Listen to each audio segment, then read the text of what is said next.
जीवन और मृत्यु दोनों एक दूसरे के लिए अनिवार्य है। अगर मृत्यु का अंत हो जाए तो जीवन का सौंदर्य भी समाप्त हो जाता है। जीवन इसीलिए तो मूल्यवान है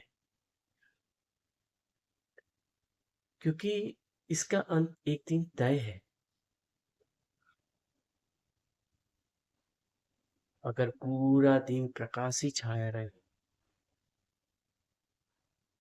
रात हो ही ना, तो सूरज प्रकाश बनते बनते थक जाएगा